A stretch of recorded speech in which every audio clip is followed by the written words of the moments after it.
योग माया ने अपने रूप को बदला।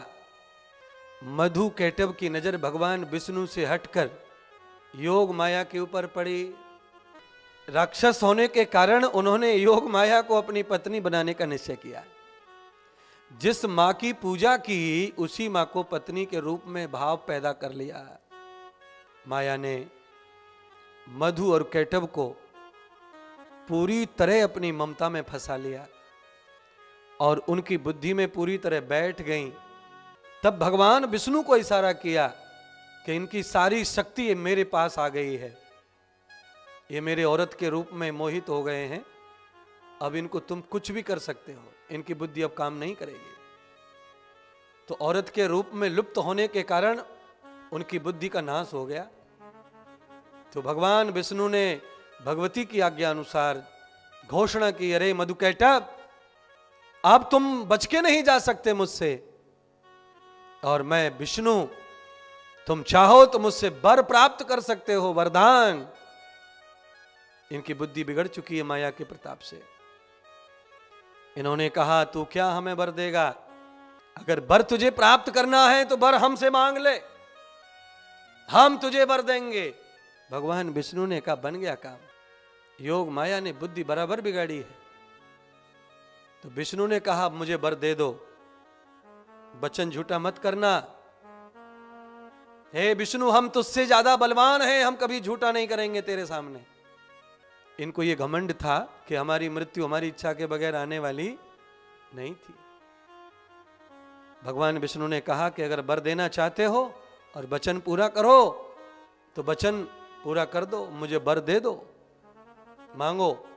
तो भगवान विष्णु ने वर में मांगा कि मेरे हाथों से तुम अपनी मृत्यु स्वीकार करो। अब ये परेशान हो गए कि अगर हम झूठे पढ़ते हैं तो हमारी इज्जत का खात्मा हो जाएगा, विष्णु के आगे हम कमजोर हो जाएंगे, और अगर हम वचन पूरा करते हैं तो फिर आज आखिरी दिन ही अपना। पर ये थे तो आदि मानव, विष्णु के सामने उन्होंने अपने वचन को झूठा नहीं होने दिया और विष्णु से कहा कि हम तुम्हें वर देते हैं कि हम तुम्हारे हाथों से मृत्यु प्राप्त करेंगे।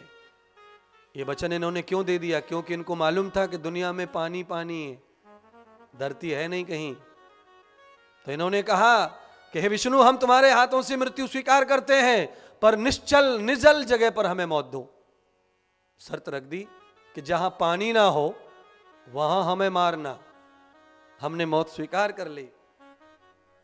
भगवान विष्णु ने अपना चक्र सवार लिया और परमात्मा ने जल के ऊपर आकर के अपनी जंगाहों को पृथ्वी का आकार दे दिया।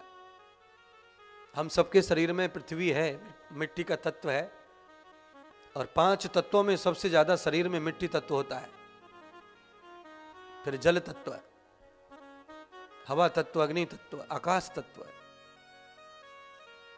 हाथ में जो सबसे छोटी जो उंगली है, ये आकाश तत्व का दर्शन कराती है। ये आकाश, जैसी उंगलियां हैं वैसा शरीर में जगह रखो।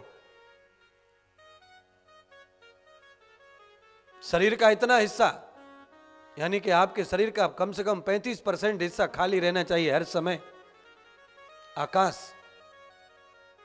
अगर आप खाली जगह को भर लेंगे, मान लीजिए, कल्पना कर लीजिए, आपने भर लिया, मुंह में लड्डू रख लिया, तो आप बोल नहीं सकते, फिर आपके बोलने की प्रथा खत्म हो जाएगी।